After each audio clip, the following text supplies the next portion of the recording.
Okay, so thank you. And I think it's a pity to not be face to face to doing my presentation, but maybe I think maybe I can bring something interesting thing to the DGPT community. I'm new to the graph and the topic. Today I will share is the from OpenRank to open perform, enhancing open source ecosystem insight with graph-based approach. And I'm from East China Normal University. And the first I will show you a picture, which is I be doing in the 2019 and the Open Galaxy. The Open Galaxy is generated by collaboration network of all active GitHub repos in 2019. This graph contained 171,000 nodes and 2008, 11,000 edges. The generator method can be found in the link. Uh, this is the open source ecosystem on the GitHub, and we also using the Lovin clustering algorithm, uh, and we colored the community in the ecosystem. In this way, you can find some of the interesting things. That is, you can find the cloud native community, the AI community, the Microsoft, the biotech community, and etc. A lot of our research work is around this kind of the graph. And beside the Open Galaxy, we also built a three-dimension version of the Open Galaxy. That is to say, you can dive deeply into the repo to see the people of the community, to see the issues, to see the PR and other unit. And in this way, you can observe more detail about the activity of the developers on the open source. And the motivation we doing this kind of the research is the GitHub platform and the open data. And you see today the GitHub is becoming more and more open innovation platform for the developers. And if you have a new idea, you can create a repo and use the repo. You can write coding, and you can test, you can release, and also you can operation these repos with your project. And not just the code, but a lot of things we can collect, the issue, the code, the collaboration, and the others. In this way, uh, we can also use the GitHub RESTful API and even log to collect the behavior data of the developer all over the world. And the method we use is the data-driven developer behavior science. That is activity data.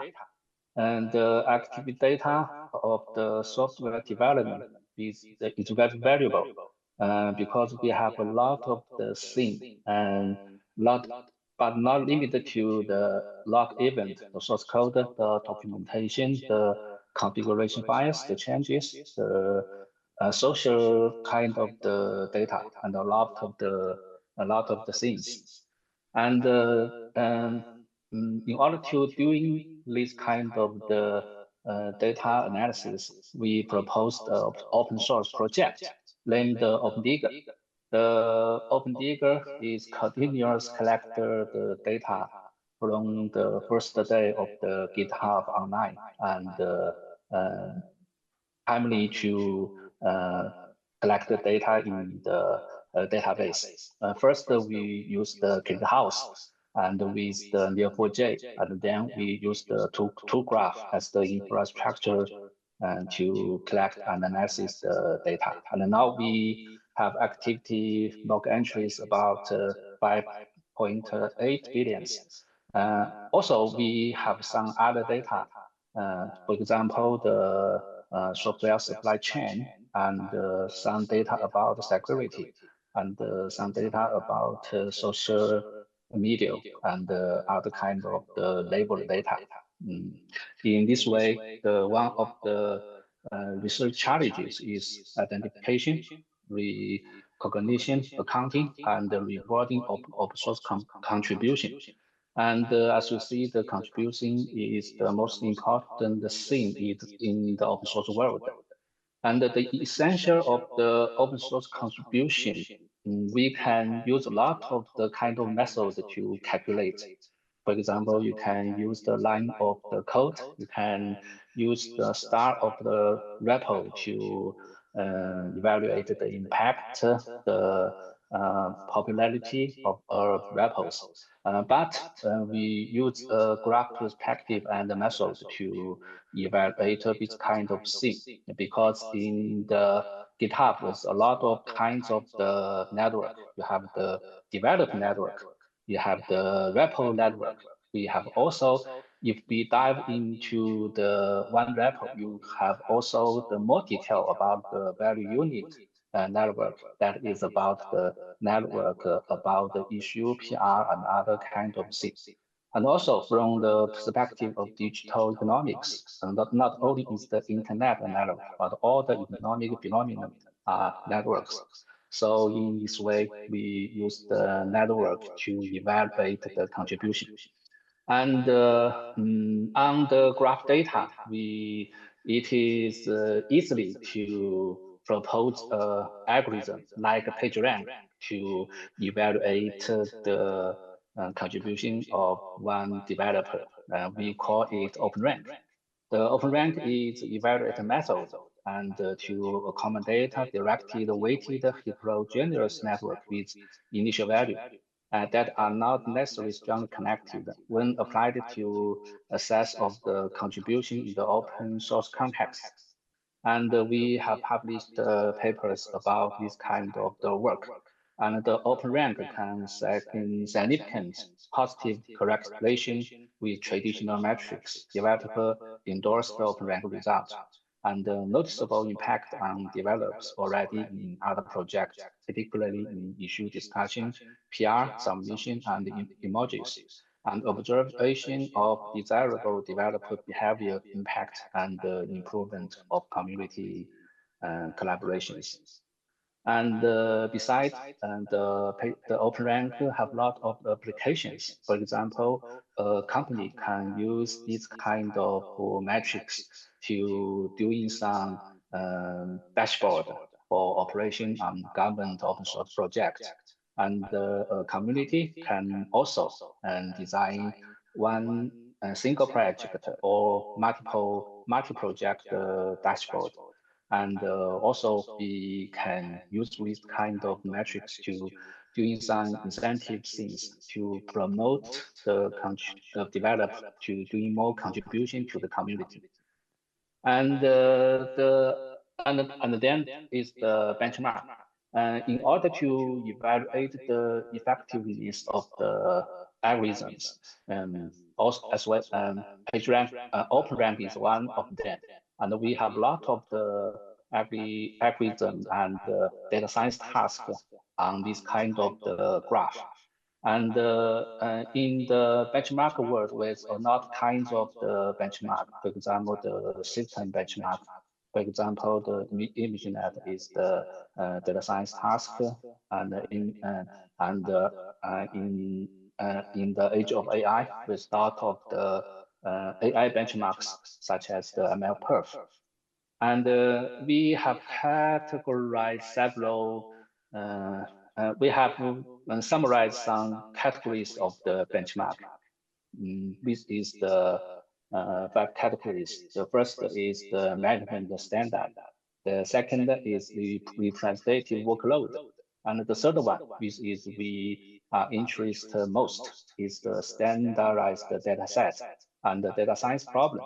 And that is the ground truth and with algorithms. The fourth is the representative data sets, and the fifth is the industry best practice, such as some of the index.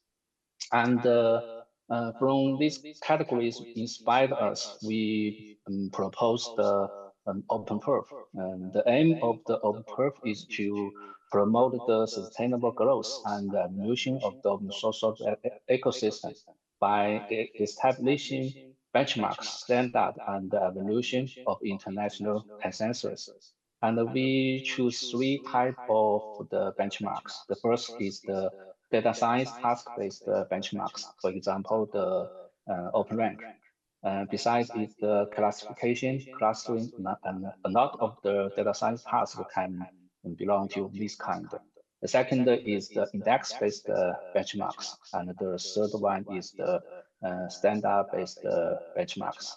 And this is the overview of the OpenPerf, and more detail can be found in our papers. And with each framework, and we have designed more than 10 benchmarks tasks. Some of is the natural language, some of the is the graph. And in these tasks, there are three types of networks that I have introduced ago. And another of the interesting things that we with on the group, we have proposed OS graph. It's the open source graph. That is we have discovered and visualized all kinds of the graph. For example, we have project contribution graph.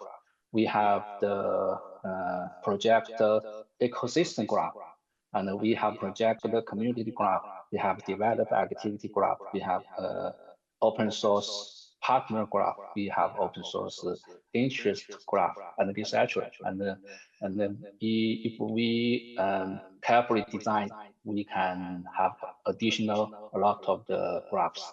And each kind of graph can do a lot of things and can have a lot of the applications. Can doing some more graph data analysis by building some of the tasks on top of the graphs.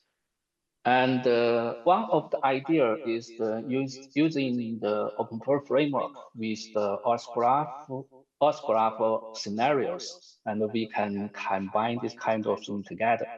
That is the on this kind of all this kind of the graph data, we can raise a lot of the data science tasks. For example, we can doing some graph data mining tasks. Also, as the AI, we have the graph neural networks analysis tasks, and we can also attract some researchers from complex networks, so we can have network science tasks. And in this way, maybe we can bring more researchers in the graph benchmark communities. And so I think just an idea is maybe if whether we can propose a new benchmark, a new kind of DBC benchmark with kind of the scenario with the graph data. Also, beside the event from the GitHub, we have a lot of the other research and development data. For example, from the Slack, from our publication, or from the Slack Overflow. Maybe combine this together, we can doing a lot of the very interesting graphs and a lot of the challenging tasks on this kind of graphs. This is just the idea. So which is my talk, and which is the reference about our work and our source. Thank you. Thank you.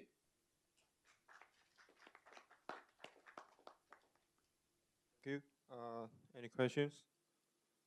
Online participants, if you have any questions, you can just unmute yourself. I can ask a question. Peter Bons here. Yes, so thank you for the presentation. So more benchmarks is not always, in my eyes, necessarily better, because if everybody has a separate, if in an extreme case, if we all would use our private benchmarks, we would never be able to compare with each other. So kind of it is important to also see what, yeah, if there is already a benchmark that, for instance, tests something, then it's actually better that everybody tries to kind of use the same benchmark. So now there is always arguments why there would be a need for new benchmarks. So you propose a new benchmark, which is great, but of course the LWC has a number of benchmarks. Like we have, for instance, the Graphalytics benchmark, which tests graph algorithms in various data sets. So what I was missing a bit is in this kind of pitch, because I see it a bit as a pitch for a new benchmark, is maybe an analysis of, okay, where do you see the current LWC benchmarks, and where do you see, for that matter, already existing other benchmarks in the graph space, and what do you propose? So where in that space is there an open area that you see a need for this particular new benchmark? So what are the compelling arguments why we would need to create a new benchmark, and what would be its main purpose? Yes, and I think the proposed new benchmark is just in very early stage idea. I think we doing some research in open source community with the data. We have strong interest in the graph data.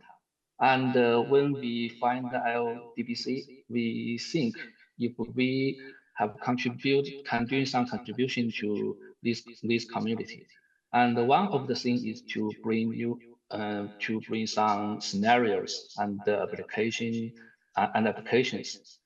Because we observe in this community, we where a lot of the financial scenarios, and for example, the abnormal detections. And I think the research and the development data is more familiar with the researchers. And we think if we can bring this kind of data, especially the graph data, to this community.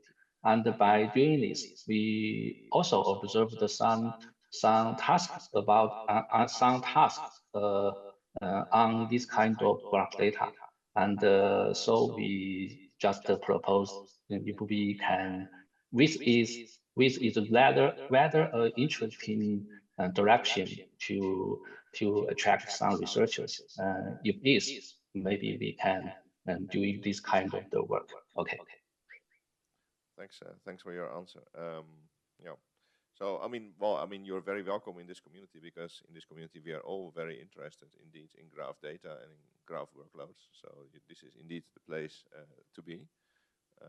But yeah, I think we would need to elaborate further on this topic of what would be the new contribution and the new specific kind of features of this of a new benchmark in the LWC. Usually, I mean, there are actually also rules for this. If a new benchmark is developed, we do that via a task force that consists of multiple LWC members that makes an initial proposal. Well, at first there needs to be a pitch to create this task force, and if this task force is then created, then the task force sets out to delineate the purpose and the functionalities of the new benchmark, and proposes a draft. And then, okay, in the second stage, then this draft is also voted on in the MPC, and then that vote could then recommend to establish the new benchmark. So there are various stages of development, but they involve clearly delineating a plan, and also convincing multiple other LWC members to participate in the further development. So this is maybe hopefully helpful information. Okay, thank you. I will look more information about this kind of thing. Okay, thank you.